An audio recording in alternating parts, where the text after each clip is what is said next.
Max, how you doing?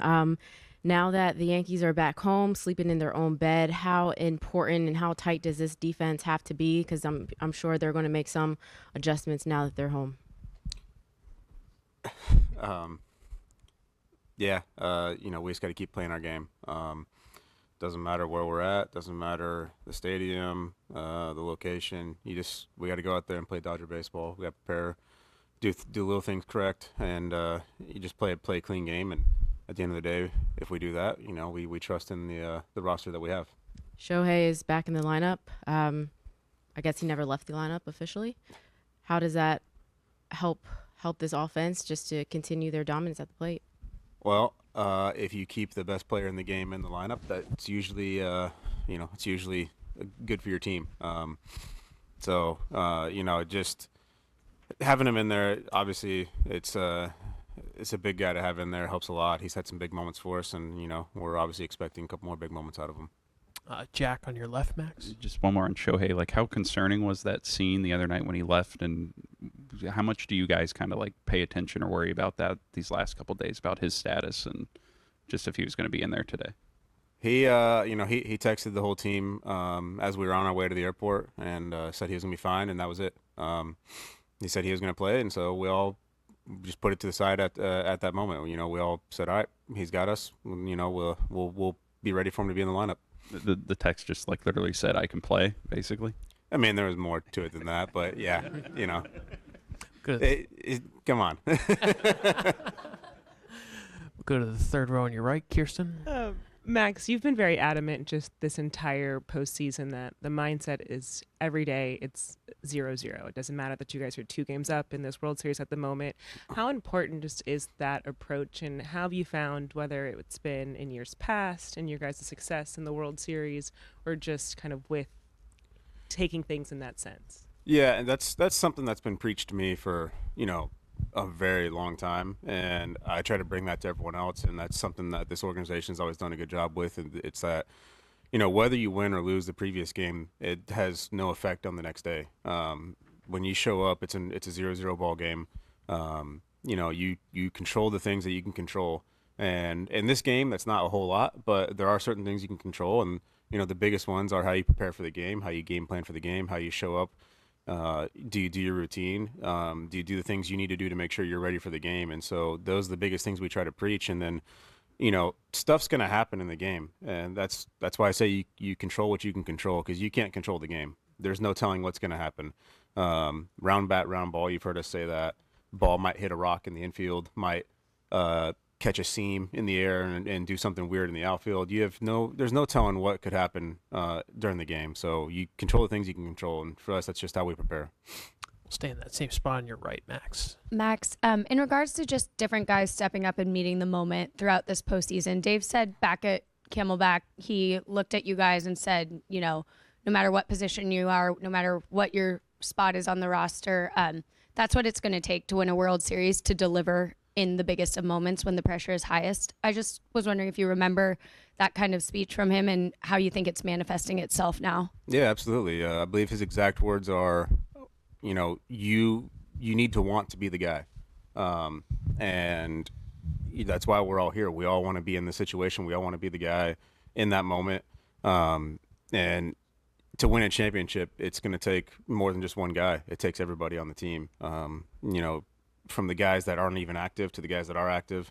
You guys heard me talk about Brent Honeywell throwing to Mookie Betts in San Diego. That's it takes the entire organization to win a championship, and so that's definitely something that sticks out to you when your manager calls you out like that in spring training, saying, "Hey, you guys all need to want to be the guy in that situation. You can't leave it up to someone else." And it's proven true already. How many different guys have come through in big moments for us. Second row on your right, Tyler, then Jim. Max, you've been here a while now with the Dodgers. There are obviously some advantages the Dodgers have, but there's never been a letdown year after year. They're always there. What do you think has kept the Dodgers sort of in this position to get this opportunity every year, besides just the payroll? I mean, it's the entire organization. It starts up top with Andrew and Gomes. Actually, it starts above them with the ownership, and then it goes down into to Andrew and to Gomes, and then it goes into Doc. They want to win. They've created the culture of winning. They've created a good culture in the clubhouse to where we bring in guys every year, and within 2 days they can just tell a difference how it is in the clubhouse. That it doesn't matter about you; it matters about this team. It matters about winning. Everyone's going to do whatever it takes to be able to help this team win. And if it gets to a point where you can't help the team win, then it's time for someone else to step in. And guys understand that. You know, you look at what Freddie did this postseason with taking 2 days off. In big key moments for us. You're talking about an elimination game in San Diego, and then a chance to clinch at home. He took those 2 games off, and that's just understanding it's about the team. It's not about you. But Jim up front on your right. Yeah, Max. Jim Hill, KCAL9 in Los Angeles. What is it about you and your teammates that gives you such great resolve that you have short memories when things happen in a negative fashion?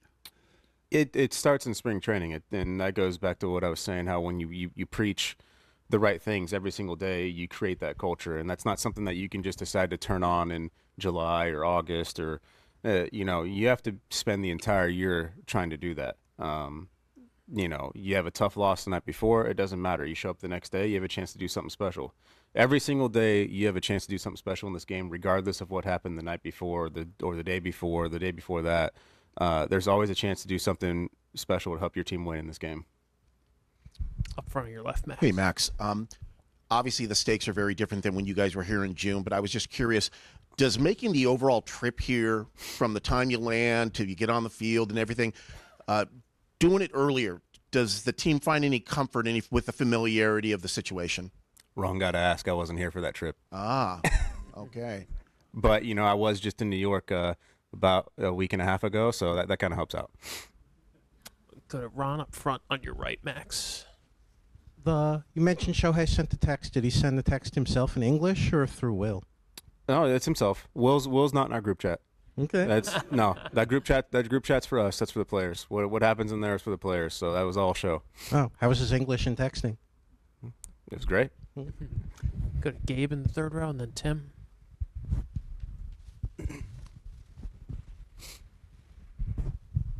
Max, what has it been like to watch Freddie have to rehab an injury while also performing at this level and being able to add a little more to his game every subsequent week that goes by, and now it looks like he's pretty much Freddie again? Yeah, he looks pretty close to normal. It's been pretty special. You're talking about a 6-week injury that he came back from in essentially 4 or 5 days. He obviously wasn't himself, but you're talking about a name like Freddie Freeman in the lineup. That does a lot. And just having certain guys in the lineup does a lot, because the other team doesn't ever know how a certain guy's feeling. You can obviously look out there and see, but you have no idea what he's actually feeling like. And for example, you might try to have a lefty come in and face him, and he hits a grand slam. You have no idea what that guy is actually going to be like in the box. You just know that guy's been doing it for 15, 16 years now and been one of the most consistent hitters in all of baseball. And, that's something that it's huge having a guy like that in the lineup. Standing diagonal, Tim. Following up on Ohtani, given that he seemed to be in significant pain as he came off the field the other night, he had a partially dislocated shoulder. What was your reaction and the team's reaction and surprise or lack of surprise that he is in there tonight? No lack of surprise that he's in there. Obviously, it was very tough in the moment to see him in pain like that. But we were was that the 8th inning when that happened? I don't even remember. 7th inning. So we were 2 innings away from winning that ball game. We knew we had to refocus, and obviously it sucked seeing Show in that kind of pain. But we still had a job to do in that moment. After the game, we all went and checked immediately on him. It was almost like just a buffet line going in there to try to see how he was doing. But it's tough in the moment, but we still had to refocus and win the game. We'll stay back there with Clinton. Max, what have you thought of Mookie's season in terms of position changes and lineup stuff and all that? Just how he's been able to maintain his level. Yeah, he's been great. He's been very unselfish. He's been, we've asked him to do a lot, and he hasn't complained about any of it. You're talking about one of the best right fielders in the game defensively. There was a conversation had that he wanted to go back to the infield, and he did that thinking it was going to help the team.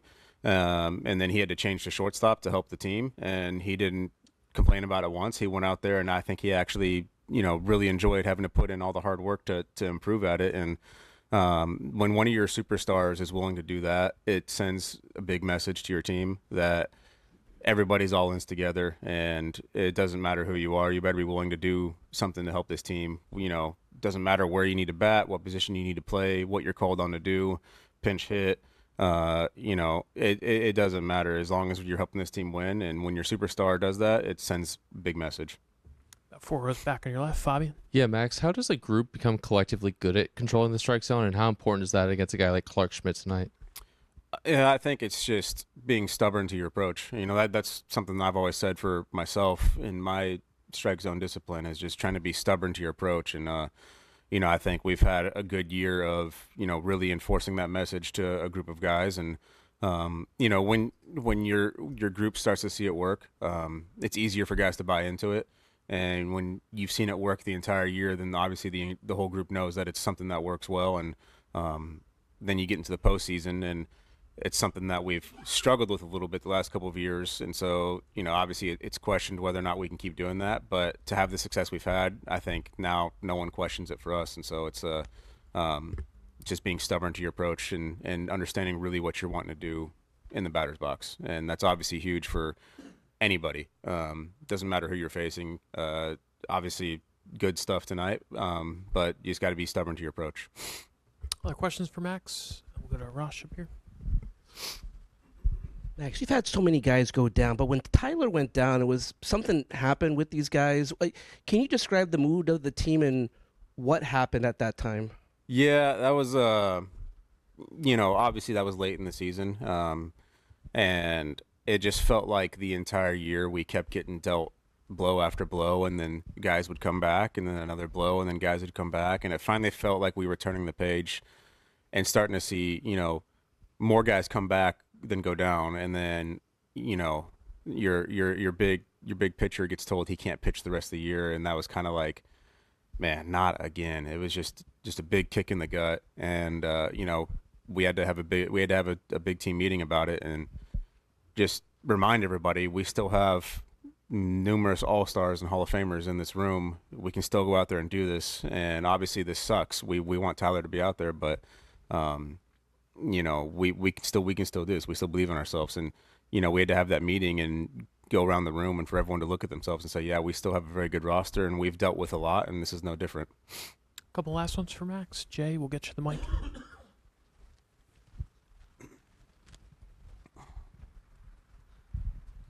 When you're talking about players that went down, you yourself went down in mid-May, and the Dodgers had a bit of a rough patch. Was there ever any point where you were concerned that you wouldn't be able to make it back and be part of this? Yeah, absolutely. Especially you start rehabbing a couple of different times, and obviously that didn't go so well. You start worrying that the season's getting taken away from you a little bit, and it was a frustrating one for me. It's devastating to just have to sit there and watch and not be able to help the guys out. But thankfully, we were able to get on top of it at some point and come back. And, the whole focus was just make sure that I was going to be ready for October to help this team when it mattered most. And to be able to do that, it was very special to me. But, yeah, there was definitely multiple moments where I thought that that wasn't going to happen this year. Anything else for Max? All right, Max, best of luck tonight. Thanks for your time. Really appreciate it.